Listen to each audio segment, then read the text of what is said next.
In this Sunday's gospel, Jesus reminds us that the cost of discipleship is great, that we must renounce all that we own, that we must even hate our own mother, father, and even our own lives to enter the kingdom of God.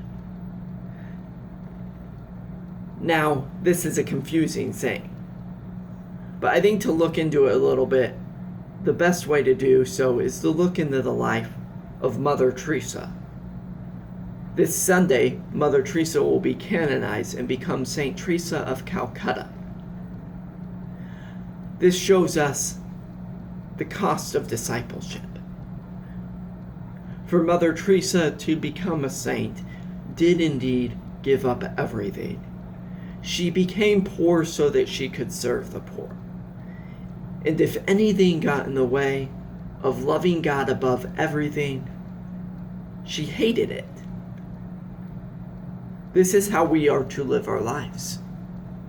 If there is something that gets in the way of loving God, if there is something that gets in the way of us becoming a saint, we must hate it. We must cast it aside, and we must love God above everything. This doesn't mean that we can't have any possessions, that we can't have things in this world. What it does mean, though, is that everything we own must be used to the glory of God. If we look at Mother Teresa, this came to everything she had, which was very small.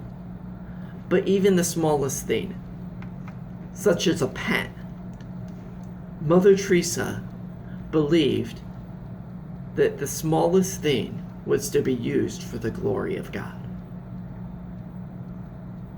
We must model our lives and do the same. We must take stock of our own lives and look at our lives and say, is there anything that is stopping me from being a saint?